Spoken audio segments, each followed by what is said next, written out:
Bienvenidos a Carolina Ahora. Soy Isabela. Y yo soy Carolina. It's election day for municipalities across the state. Here in Chapel Hill, 4 town council seats are up for grabs.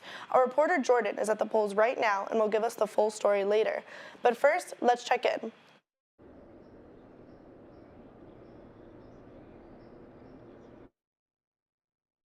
Good morning.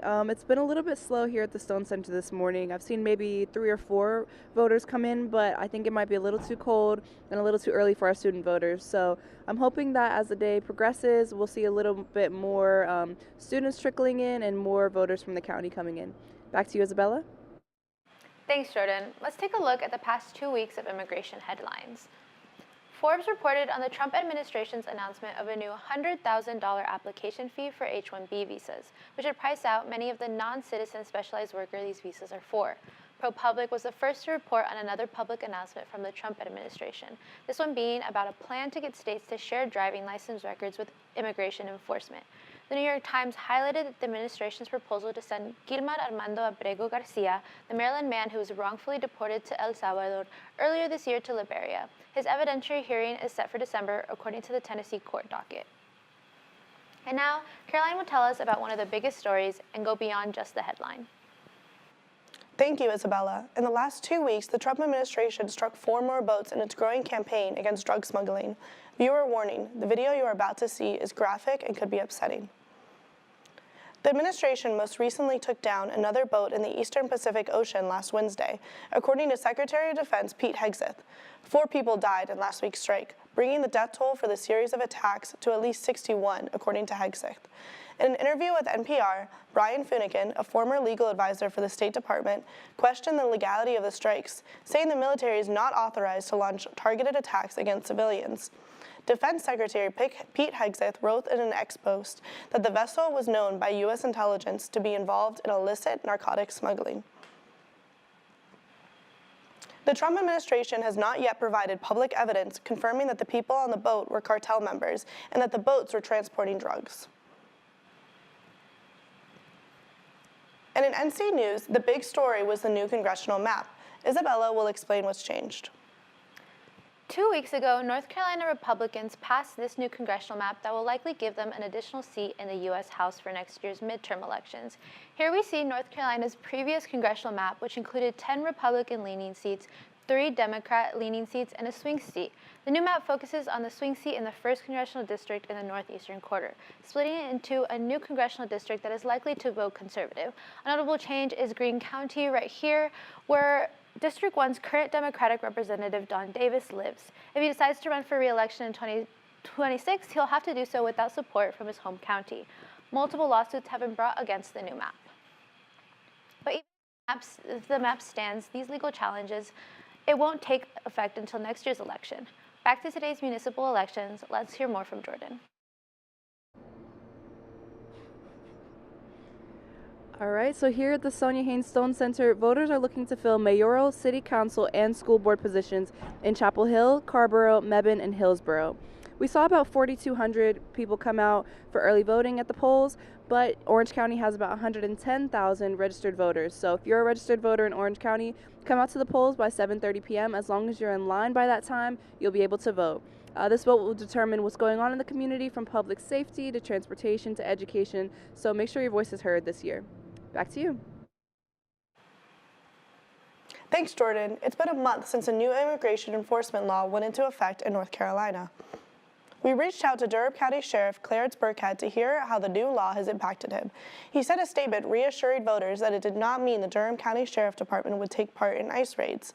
House Bill 318, passed by state Congress this summer, requires sheriffs to verify the immigration status of people charged with certain violent crimes and hold them for up to 48 hours for ICE to pick them up.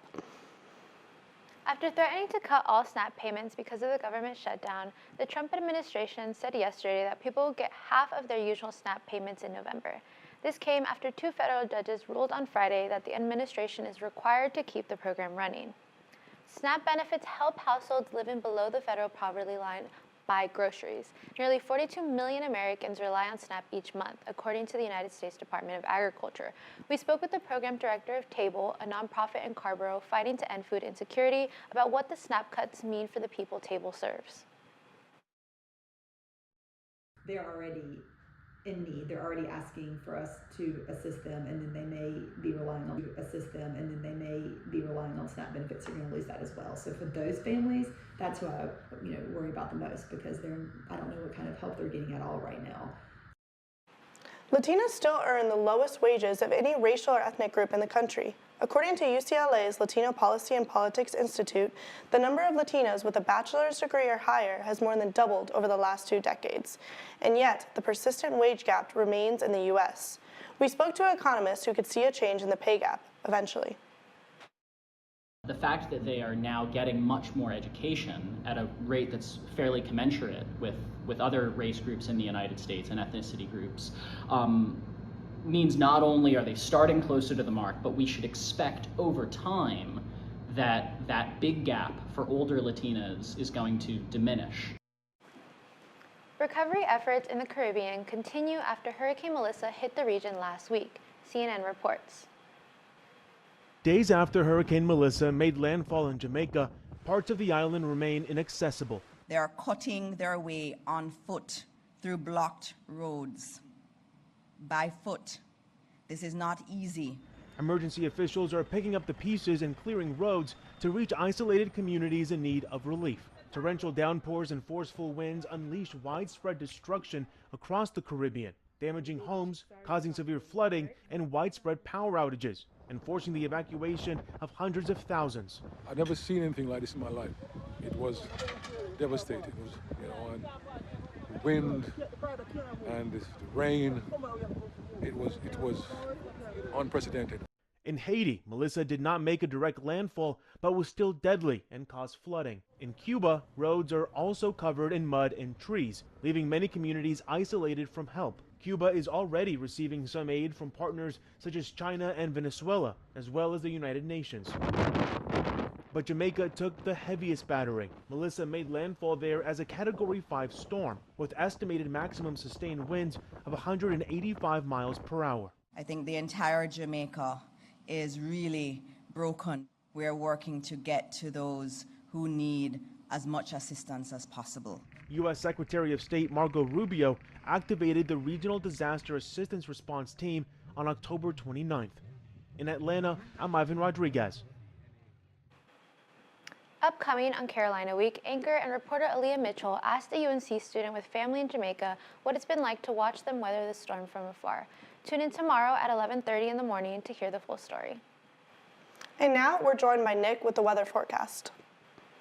Hey guys, we're currently at 50 degrees right now outside if you head out the door, and we actually saw a bit of frost in some areas around the triangle this morning. Some places got to the upper 30s, and some places like here in Chapel Hill were in the low 40s. So a bit of a cooler morning today here across the whole triangle as a whole, but it's going to stay kind of clear sky conditions, and it's going to warm up as the week goes on. The reason why is we got a high pressure system situated right over the Appalachian Mountains, spinning clockwise, giving us a bit of that colder air from the north, but keeping us relatively dry with its sinking air. And as we go throughout the week this week, we're actually going to see those conditions persist throughout the entire week. As we move on into Thursday, we're actually going to see a cold front make its way down late Wednesday night, Thursday morning, and because of that, we could see temperatures drop a little bit, not expecting rain with it. However, later in the week, Friday and Saturday, specifically at nighttime, we could see some showers associated with that. But because of that, we're going to have a gorgeous week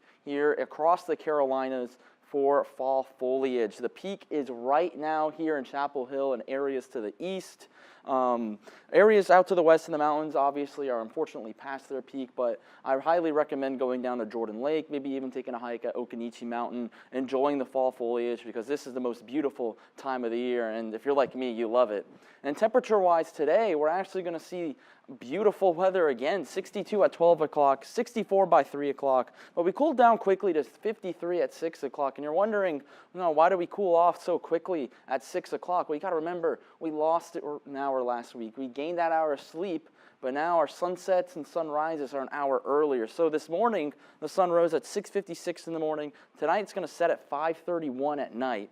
as we move on to Thanksgiving, 7:19 is going to be the sunrise, 5:17 is going to be the sunset, and Christmas, 7:39 sunrise, 5:22 sunset. In areas east, the further east you go, the further north you go, those sunrises and sunsets are very different. Sunsets could be after 5 o'clock the further north and east you move. 7-day forecast here in Chapel Hill. We're in the mid-60s today, 72 tomorrow. Beautiful weather throughout the whole week.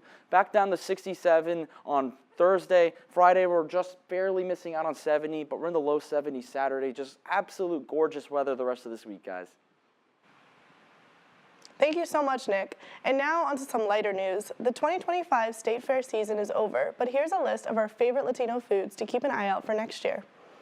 With cuisines from around the world, you can get a taste of Latin America. Whether it's Mexican, Central American, or a blend of it all, the growing Latino community is having an impact on the spread of choices at the fair. You can get tacos, tostados, and a variety of authentic Mexican food a las gringas. If you're looking for a Cuban-Venezuelan brand, you can find Cuban sandwiches at La Casa del Sabor. For a lighter snack, you can stop by Oh My Churro for some street corn and chocolate churros. The State Fair will be back next year for the 2026 season, October 15th through the 25th. Now, to Isabella for a recap of the Billboard Latin Music Awards. There were some great moments during the Billboard Latin Music Awards. Bad Bunny was the big winner of the night and took home 11 awards. As Bad Bunny accepted one of his awards, he dedicated his prize to all the Latin artists and their journey to sharing their music with the world. He celebrated with the salsa with Rita Moreno, a Puerto Rican EGOT winner and icon, after she awarded him the top Latin artist of the 21st century. Karol G won 6 awards and Fuerza Regida won 5. Peso Pluma was honored with the first ever Billboard Vanguard Award. I can't wait to see who wins next year. Back to you, Caroline. Celebrity star Shakira is coming back for Zootopia's sequel on November 26th. Shakira, who voices the character Gazelle, released her new original song Zoo on October 10th, which will be part of the film's soundtrack.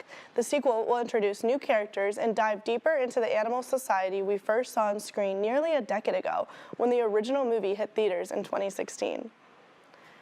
I personally can't wait to watch and enjoy some new Shakira music as well. I feel like it has been so long since we saw that first movie back in 2016. I agree. I'm really excited just to watch it 5 million times over. Yeah, I know. Me too. Maybe with my cousins, but mostly by myself. All right. Thank you so much for joining us, and we'll see you all in 2 weeks here at Carolina Ahora.